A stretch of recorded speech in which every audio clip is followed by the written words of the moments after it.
Okay, I'm seeing The Exorcist. Here we go. This is one of my most anticipated of the year, so I hope it doesn't disappoint me. I think I'm disappointed. This is a message for David Gordon Green.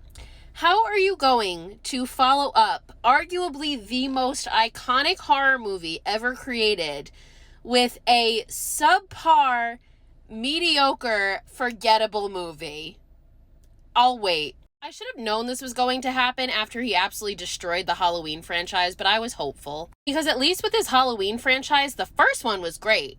Honestly, subpar and mediocre might be harsh. It wasn't bad, but it was not great. And if you're going to follow up The Exorcist, it needs to be great.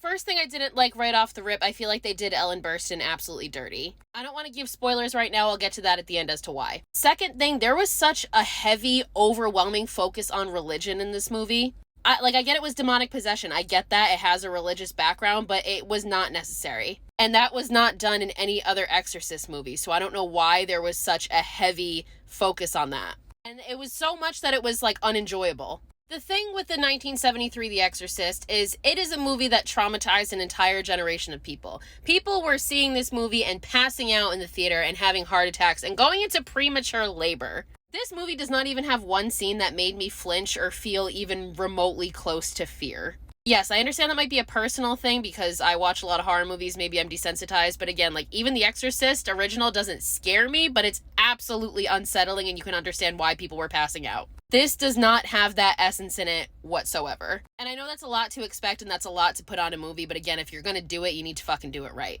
One of the greatest parts of The Exorcist is the theme song, Tubular Bells, and they did not fucking play Tubular Bells until the fucking credits rolled, and I am so infuriated about that. They did a kind of remix version at one point, but what the fuck was that? I'm gonna get into some spoilers now. The reason that I said I feel like they did Ellen Burstyn absolutely dirty was, first of all, the first shot of her was so anticlimactic. You are bringing back an absolute fucking icon, and her return is just her showing, she just shows up. I was expecting them to play fucking Tubular Bells. I was expecting some, big grand entrance. Nothing. It was just fucking lame. And then they literally introduce her to have her go make a mediocre attempt to get this demon out, and then just have her attacked, and then she's, not in the movie anymore. She, almost didn't contribute anything. She had nothing to do with the exorcism. It was, so fucking disappointing. You're going to have a legend, an icon in this movie, and you're going to fucking do her like that?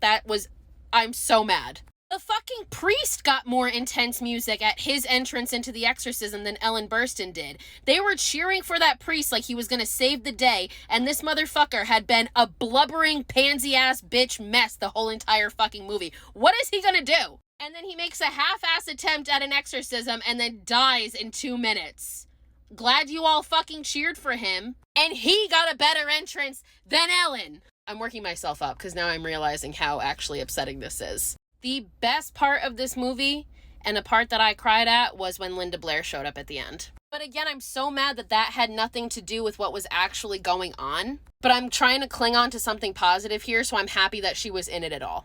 And that scene between her and Ellen was truly very heartwarming and made me very happy. Overall, this movie gets no more than a 5 out of 10 for me. Again, I didn't necessarily think it was bad, but it's just so disappointing to me being such a diehard Exorcist fan. The Exorcist is a movie that I need to watch minimum 3 times a year for survival purposes, and I'll never seek out watching this movie again. I'm not going to avoid it. This is one where if it was on TV, I'd probably put it on in the background, but I am never going to actively try to watch this movie again.